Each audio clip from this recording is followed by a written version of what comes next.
Hey, I'm John Landis. Years ago, I served as an apprentice and a journeyman to a fine furniture builder and have been a professional woodworker for the past 18 years. As the saying goes, if you give a man a fish, you feed him for a day. If you teach a man to fish, you feed him for a lifetime.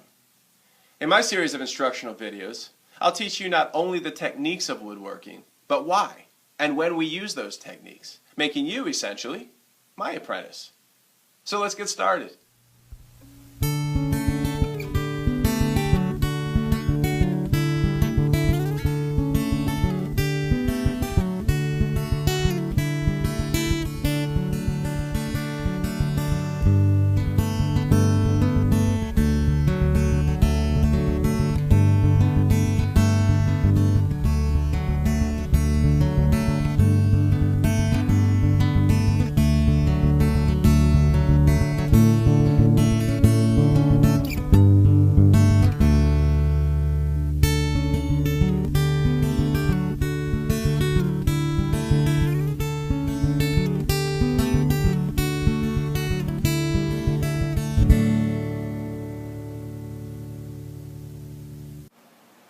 Hey, welcome to episode 1 that we're entitling Wood. I feel it's an important subject to cover before we get into the woodworking, before we start milling, before we start joinery, before we start doing anything that has to do with building furniture or building things out of wood. I feel we need to learn about the material itself. Hey, you wouldn't be a writer if you didn't understand the language in which you wanted to write. You wouldn't be a painter if you didn't understand oil paints and how it's going to react on the canvas. And you sure as heck shouldn't be a woodworker if you don't understand wood and how wood is going to behave, what it's going to do under certain circumstances, how we can glue it, how can we join it, how can we finish it, how can we sand it. We need to know what wood is and how it's going to react before we can start all of that. So we're going to take you back a little bit, maybe to biology class, high school biology class. Maybe you don't love the subject, but you're going to love this because this is going to tell you why wood behaves the way it behaves. And this is going to be ongoing information. I'm going to give you information here that you may not catch all of, and it may not sink in entirely, especially since it's not hands-on. This is something that's going to happen inside of your brain. I'm giving you information that somewhere down the road, as we're woodworking, something's going to click and say, hey, I remember that. I remember when I was taught that, and now it makes perfect sense. A lot of what I'm going to say today will make perfect sense, but somewhere down the road it's going to make more sense. It's the same thing as doing arithmetic. If you learn that 2 plus 2 is 4, you learn that 2 times 3 is 6, but then you build on that so that you're doing calculus later on, you're doing higher math later on, you're building on the fundamentals. So what I'm giving you today is the fundamentals of wood, from a cellular structure to how it's going to behave. And you're going to take that information, and the more you go throughout your woodworking career, the more you're going to understand what it is I'm teaching you today. So it's going to be a great foundation. You got to have it before you can move on. How else will you know what joint to use? How else will you know how to join 2 pieces of wood together? How will you know which way to sand something? What kind of finish to put on it? You can't know that until you know wood itself. So we're going to get started, all right? So we're going to start on a sort of a molecular level first. I have here a bundle of dowels to represent wood on a microscopic level. This would be better if this were a bundle of straws, but I'm a woodworker, so I've got dowels. I don't own a diner, so I don't have a bundle of straws here, but the dowels will work just fine.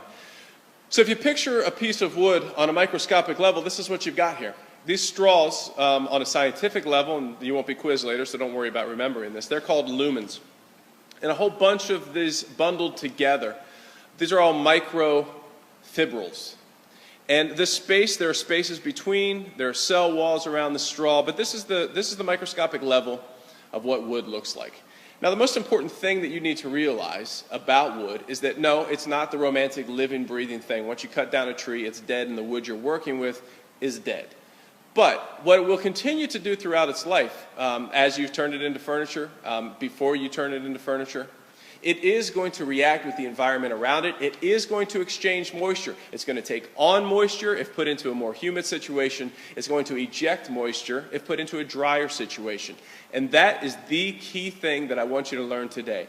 That it exchanged moisture, takes it in and takes it out. How it happens, why it happens is what I'm about to teach you.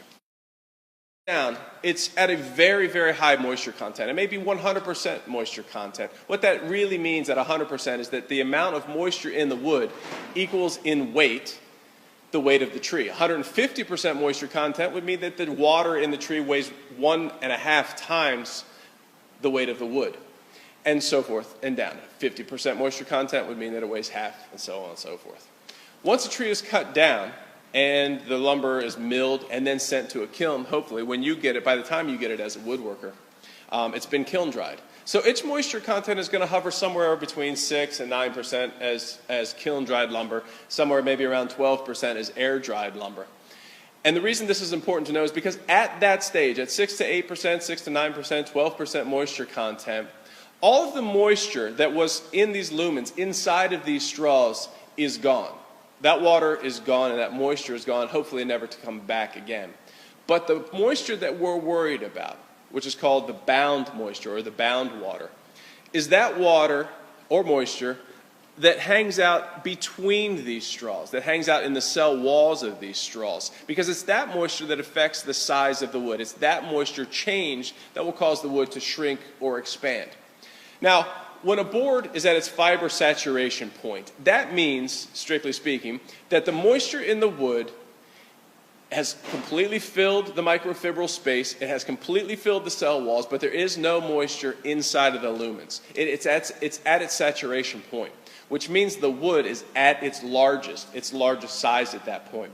It's when the moisture starts to leave these cell walls, it starts to leave the microfibrils, that the wood will begin to shrink, and this is the important part. So at 6 to 9, 12% moisture content, it's going to have an amount of moisture that you should be used to. That's the amount of moisture that's going to be in this board when you get it from your lumber supplier, from the lumber yard, from wherever. It's going to be at 6 to 8% if kiln dry, 12% if air dry. And you're going to work with this wood, you're going to build something out of it, and then this wood is going to move into a situation, into someone's house. It may move into your finish room. It may hang out in your shop for a little while. Whatever the case is, this wood is going to adjust to the atmospheric, to the relative humidity that is around it. And when that happens, the size of the wood is going to change. So this wood that has moisture in it, again, we're looking at the cellular structure here, all of the moisture is trapped between these lumens. It's inside of the cell walls. And we take this board and we've milled it to this effect, and we take it inside to a house that's dry. Maybe the wintertime, the heat might be running. It's going to slowly, over time, and not a long time, but not in a moment, it's going to start to eject this water. It's going to try to reach an equilibrium. It'll have an equilibrium moisture content. It's going to try to eject where it's ejected all of its moisture. It doesn't need to eject anymore, and it's trying to become at equilibrium to its surrounding environment. When it ejects that water, this board is going to shrink. The space between the microfibers will get smaller, and this board is going to shrink. It shrinks across the grain. Likewise, a board that is dry, introduced into a more humid situation, is going to take on moisture. And it's going to take on moisture through the ends of the lumens here, for sure, but also just through the cell walls. And as it takes on moisture, that moisture is going to fill the space between the microfibrils. It's called hydrogen bonding. It's going to fill with moisture, and it's going to force these lumens apart. And this board is going to grow, and it's going to grow in width across the grain like this. And it's that growth and that shrinkage that we need to worry about as wood. So let's talk about wood on the reality level here. We have a board of cherry here that's about 12 inches wide, about 30 inches long. It's grown like this. Its cells, structure, its lumens are growing in this way. You can actually see that in some woods. If you looked at the end grain, this is the end grain. If you looked at the end grain of some woods, oak, for example, wenge, I don't know if you're familiar with wenge, but wenge is one, where you can actually see the cellular structure. You can see the straws because they're large enough that you can see them with the naked eye. You can actually see the straws on some of those woods. So the straws are grown, the lumens are in this direction. When the lumens take on moisture, that is, when this board, which is now at an equilibrium moisture content, when it takes on moisture, when the relative humidity around this board is higher than the board itself, this board is going to expand in this direction. It's going to move in this direction and become larger in this direction. It's also going to grow in this direction, although it'll feel like not as much because we're only starting at about an inch wide in the first place, so it's going to expand a little bit. But it's going to grow in this direction, and it's going to grow in this direction. It is not going to grow in this direction. It's not going to grow in its length. That's called longitudinal. And it's not going to grow in that direction. Reality is it does grow, but so very little that it's negligible. It's negligible in every time you build furniture. You don't ever have to concern yourself with the growth that happens in the longitudinal direction. You do need to concern yourself with growth across the width. And that's the reality of wood. So now you understand why wood shrinks and expands. It's because on the cellular level, that moisture goes into the space between the microfibrils, into the cell walls. Through hydrogen bonding, it enlarges that space between these lumens and these straws, causing moisture to cause this wood to grow across the grain like this. In the same respect, put into a dry situation, the moisture escapes, it's pushed out, and that space between these lumens gets smaller and this board gets tighter. Why do we have to concern ourselves with that in the woodworking industry? Very easily, actually. Very simple. The explanation is simple. Because we're always joining one piece of wood to another piece of wood. Let's say we're talking about building a table, and we have to join aprons to legs. The apron needs to be able to shrink and expand. The legs need to be able to move.